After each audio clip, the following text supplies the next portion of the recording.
And then as we kind of progress into the fifth dimension, energy. Fifth dimension is non-physical. Oh, That okay. means you're in spirit. Fourth density is the higher physical level that you're talking about. Okay, so fourth density.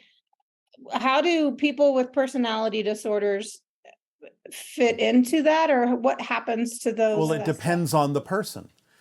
Some of the idea of what you're calling personality disorder is simply a lack of ability to allow different aspects of your consciousness to communicate in a balanced way with one another, or tapping into parallel reality versions that can also cause difficulty in the human who has not been prepared to understand how that all works. So it's an inkling, it's a hint into the idea of how connected you are to multiple levels of awareness and consciousness, and develop truly multiple personality order. Oh, okay. But it depends on the person and the theme that they're exploring, and why it might be important for others to experience that as well. Okay. Okay. Will that do? It just seems like a 3D thing.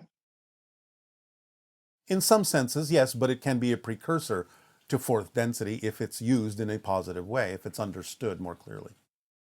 Because you all have connections to other aspects of yourself. When you become more aware of that as your consciousness expands, you can begin to express the idea of those connections in certain ways. Look to the idea as a metaphor to the idea of acting.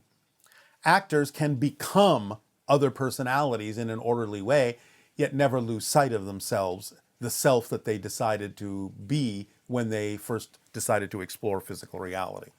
So it's about allowing there to be a mode of communication between the different aspects of your consciousness that won't necessarily break down into what you call dissociative personality disorder. Right. Okay. That Are comes from those limitations and fear-based belief systems that don't allow it to be expressed positively. okay? I guess vibrationally, would they be at a different vibration than, or are vibrations when we're in the human form different than the higher self? Yes, of course. An aspect of that. Yeah. Yes, of course. The very difference in vibration is what creates the idea of a higher self and a physical mind. Right. Okay. But remember, you never leave spirit. You're just dreaming that you have. That's the difference. What percentage of the soul is in the human structure? It depends. Depends on the theme. It depends on the choices being made. It can vary quite a bit. Okay. Hi, Bashar. My name is Linda, and I'm from Canada.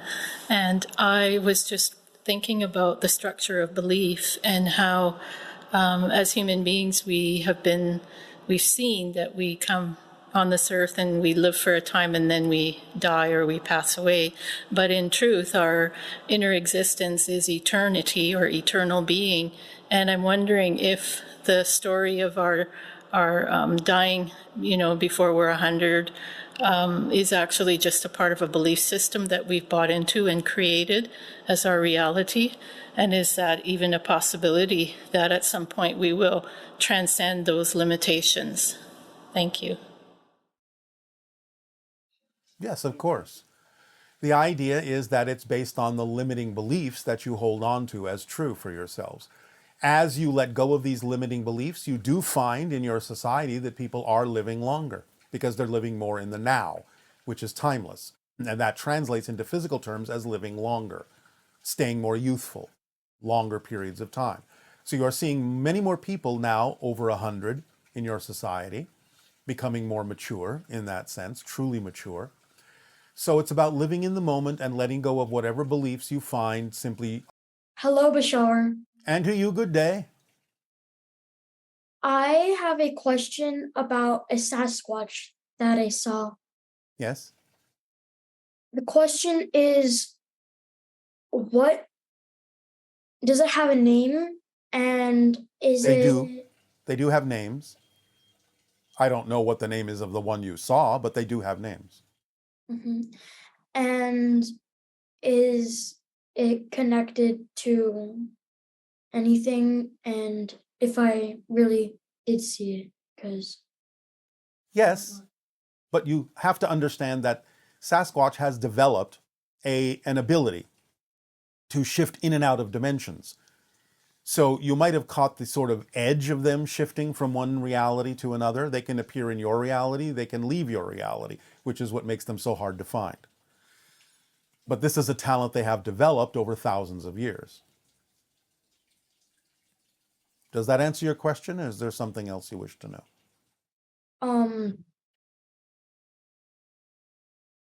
I want to know.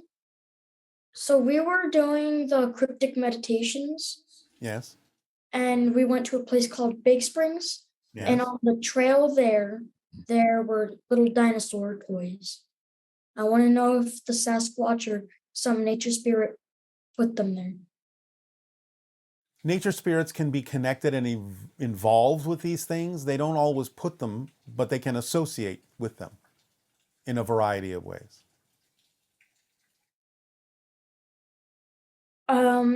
I have a question about ET contact and where I might go to start having more connection to ETs. What area of your planet do you live on? California, Mount Shasta. Shasta is a very powerful place to be for the idea of experiencing ET contact. So, I know a field type place that I could go to. Whatever you are most attracted to is what will work for you best.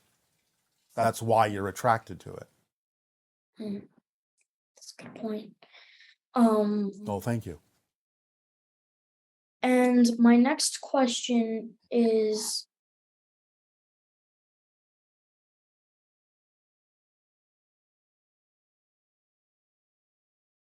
you know what, I forgot my last question. So that means that it's not important for right now. For this moment, but you may remember it in a second. Take a breath and see if it comes back.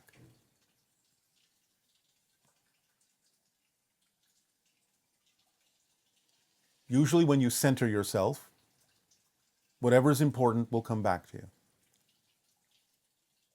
If it doesn't come, then yes, it's not important. Okay. At least not for the moment. Anything else? No. All right. We thank you. Hey Bashar, in the 1960s, American astronauts observing Earth from space discovered a strange geological structure in northwest Africa called the Eye of the Sahara. It is located in present-day Mauritania. It consists of several concentric circles and has a diameter of about 25 miles. Can you please let us know who made this structure, for what purpose, and at what time? Thank you. This is about 10,000 of your years old. In a sense, it is an Atlantean colony. Not Atlantis itself, but an Atlantean colony took advantage of the idea that that structure existed there because it replicated in some ways the original Atlantean structure, the original, shall we say, motherland. But it is a formation created by an... I'm so grateful to be here with you. It's a beautiful surprise. Our deep appreciation to you as well. What would you like to discuss? First, I would like to say this is something that I've been wanting to say for a long time, and I know that you feel our love when we communicate. Yes. I really want to tell you with my voice that I am so grateful and I feel so much love for you and your people and all of the gifts you've brought us throughout all of this time that you've communicated with us. That has been very powerful to be able to transform my life, and I see the support that brings to my children. So thank you deeply. You are welcome, and it is our passion and our pleasure and our unconditional love to you as well. So we were going to the river to do the cryptic meditations, and about so I've been doing that since you and Willa shared them a few years ago, and there was a dream I had where I was in a world that seemed like a cartoon world to me, and I entered a room in a castle, and there were many servants waiting for me, and they were ready for me to they were going to dress me and prepare me for my wedding. Yes. And I wasn't sure what was going on, but one of the maids said, "Oh, it must be so exciting and wonderful to be Kernunos' bride." Yeah. And I woke up, and I want to know what that means. What it means is you are being helped and prepared by nature spirits vibrationally to be able to connect more strongly to nature spirits, of which Kernunos is a very strong representation. So the idea of becoming a bride of Kernunos means that you are being prepped energetically to be able to connect more strongly with nature spirits, with the elementals. Thank you. So, while I was doing these meditations, sometimes the interactions felt very strong, and sometimes they felt very subtle. Yes. And I noticed, however, that when I was in the space of communication with the the nature spirits, not after I do the wind and the breath, the water and the heart and the earth and my heart, then connecting to the elementals. Yes. Well, this is all a part of becoming a cryptic. You have to make connections to nature, to ground yourself in certain ways and make familiar connections with the elementals to be part of the earth before you go off exploring other dimensions. Yes. And what I noticed though is that it wasn't so it didn't always feel clear to me or as strong. Yes, that's all right. It will vary. It'll vary for a variety of reasons. Okay. Just assume that whatever's happening is all right. Examine your beliefs. Make sure you're not interfering or lessening or dampening the experience. But if you're not, then let it be what it is. You don't always need a large dose. Okay. So just in particular with the elementals, I wasn't getting a lot, and you're saying just let that be what it is. Let it be what it is and continue to follow the formula. Because again, you're only given so much until you put it to use, and then you can be given more. Yeah, thank you. So one of the things that I experienced was that I connect to the consciousness of the crow. Yes. As my spirit animal, and there was an invitation to practice the infinite restaurant meditation. Yes. With this consciousness. Yes. And so then I did, and then I noticed when I came back to the river, it spontaneously happened with the wind and the water. Yes. Well, you dipped a little farther than the cryptic. You dipped a little bit into nocturnal energy, represented by the crow, and the infinite restaurant, representing the idea of connecting to all sorts of parallel versions of yourself. That's a little bit going into the nocturnal experience, which is the next stage beyond the cryptic. So that's all right. You're doing well. Thank you. And that sparked my curiosity to as to how do these consciousnesses and spirits experience us when we go and we do these meditations particularly? Well, in a variety of ways. Sometimes it makes you more visible to them. It makes them more visible to you. You seem to be a little bit more real to them, not so etheric. I understand that they seem etheric to you, but it works both ways.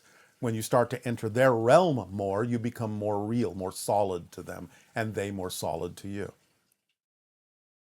Mm. So you go from being more of a dream, in a way, just like they seem to be to you, to becoming something that is actually more of a resident of their particular reality level. Okay, and you're saying for all of these spirits in this space, right? It depends. And okay, and so for the tree, for example, when I sit by the tree, how does the tree experience me? Through your nervous system, your neurological net, which is similar to the idea of their root system and the mycelial network. So they experience more of the electrical energy, the water in your body, things in your cells like that.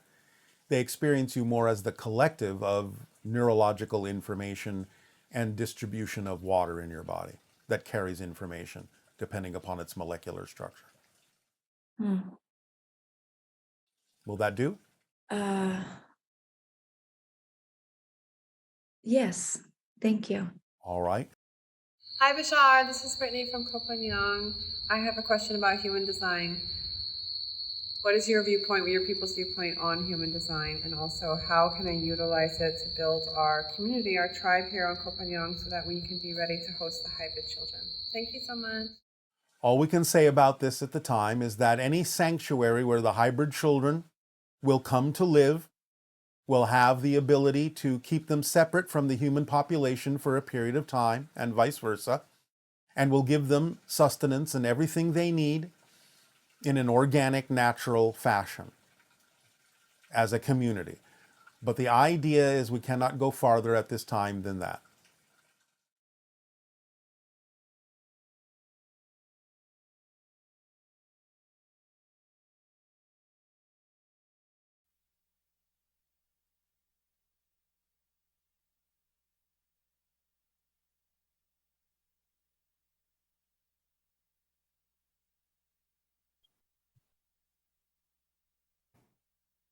We have lots of great questions from our viewers. All right, please proceed. The first question is, this individual is saying, in dreams, I've experienced being able to levitate, to connect telepathically, to fly a UFO, and shape-shifting. When these things become a part of our physical reality, in a waking state, will that be a physical reality as materially dense as the one we know now? Or do these things happen in a reality slightly less physical and more spiritual and dreamlike? How does the exchange between spiritual and physical realities occur metaphysically? Yes, it will be in a higher vibration because that's what you typically refer to as fourth density physical reality, a higher frequency, still material as an experience, but of a higher frequency. The idea of the difference between spiritual and physical existence or experience is, again, simply one of degree. One of a degree of a higher frequency as opposed to a lower frequency. There is a threshold to this within material existence that starts somewhere around the 200,000 cycles per second range. And above that, you start to experience things that are a little bit more, as you say, spiritual rather than physically dense. So yes, fourth density physical reality will be of a higher frequency in which more things like you have described are capable of occurring. Relatives? Eventually, at some point, it'll be different for different people in terms of the timing of open contact. But yes, at some point. So I think you've said this before, but what is the frequency range that you need to be at in order to experience ET contact? It depends on the type of extraterrestrial. But in general, you will find that it is good to be somewhere in the 180,000 cycles to above 200,000 cycles per second in terms of your overall frequency, in order for those experiences to be relatively common. And is that why a lot of times these things happen at night when we're in sleep state, so that we have the freedom to be able to be in that high frequency state? Yes, because your physical minds are mostly out of the way, allowing more of your true frequency as a spirit to shine through, so to speak. And could you experience that contact then as more of a dreamlike experience, as opposed to somebody physically standing there in front of you? More like you and the beings are in a more dreamlike reality. In a sense, yes, but you would be perfectly lucid. The things that you remember as dreams that might be representative of contact are simply your physical mind attempting to remember and make sense of something that happened in a higher dimensional frequency. But in terms of the idea of the overall reality being of a higher frequency, while in a sense it will have some aspects that seem dreamlike, you will be perfectly lucid and know that what you are experiencing is real, and it will not feel like a typical dream. In the movie Contact, Jodie Foster had contact on a beach with the person she thought was her father.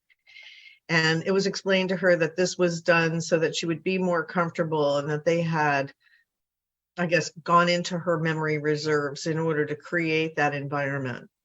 What are the similarities between that kind of a contact experience and the ones that you're describing that we may experience in this window? Well, some people on your planet have already experienced something like that, even in their interactions with the Greys, because they're called screen memories. You are given an image telepathically that allows you to feel a little bit more comfortable or more familiar in the exchange, instead of seeing the raw, actual encounter, which may cause certain fears to rise within you. So you have already, many of you, experienced this idea of screen memories to allow you to be more comfortable. There are certain beings also of very high frequency that might again do this in the upcoming idea of open contact, at least temporarily, to put you at ease, so that it gives you something more familiar to interact with until such time as it is felt that you can handle what is actually literally before you. Vibration. Is open contact the ideal reality for everyone to wind up in? I've always appreciated your teachings, and of course want to move towards more and more positive versions of Earth. But I'm also starting to realize that I want to wind up at the version of Earth that's best for me, rather than pressuring myself to try and make it some specific outcome. And there are other positive outcomes and reality paths that some of us might like to walk besides the ones that lead to open contact. So can you help elaborate on that idea? Yes, as we have said, there are many, many versions of Earth that are quite positive that have nothing to do with having contact with extraterrestrials. This is only simply an option out of many. So the idea is that's why we give you the formula, because if you simply follow the formula, you will go navigating yourself vibrationally to whatever version of Earth actually truly works for you. Whether it involves contact or not is not the issue. There are many versions of Earth that can be quite positive and quite beautiful without having anything at all to do with extraterrestrial contact. So yes, just relax into your true vibration and navigate yourself to whatever version of Earth is truly necessary and relevant for you. What might that version of Earth look like? The one where you don't have ET contact, but you do raise your frequency based on the formula? Well, I think this is obvious. The idea of peace and prosperity for all, and the idea of balance and creativity and love and harmony. Again, there are many, many different versions of a peaceful, beautiful, positive Earth. Too many to describe in this brief time that we have for these transmissions. So just use your imagination and imagine the kind of world that you believe would be relevant for you, even though it might not contain the idea. Okay, and what is experience like for beings who are outside of space and time, or who have a different kind of frequency than ours? Are they still trying to learn and evolve in some way, or are they just helping out the rest of us? What about the Sasani? Yes. What are you working on learning and healing or becoming through your lives? Learning never ends, exploring never ends, growing never ends, expanding never ends. It's infinite. And the idea of helping others is learning. It's learning different abilities, different traits, different ways of communicating and relating. There are many, many different ways to expand and grow, an infinite number, as we said. So no, it never stops. We are also always expanding. We are learning from other races more advanced than our own, learning from spirit, exploring other dimensions, so on and so forth. Again, it never ends. When a human shifts their neurology, what are some of the symptoms and effects to be aware of? If there is any resistance, which may not necessarily be from, shall we say, fear-based beliefs, but just the idea of what you've been trained to be used to, which can cause resistance just because you're unfamiliar with the new energy passing through your neurological net, then resistance can build up and it can cause certain physical side effects like pains and feelings of being sick or ill temporarily until you get used to the new vibration and become more conductive to it to allow it to pass unimpeded without resistance. So there are many different kinds of symptoms that can occur based on you simply not being used to the new energy or harboring fear-based beliefs that the new energy will bring to your attention and allow you to face and allow you to process so that you can clear yourself and become far more conducive and conductive to the idea of the newer vibration. Is that why lucid dreaming can be a good tool to acclimate yourself to higher frequency states and being conscious? Yes, of course. There are many different ways in which you can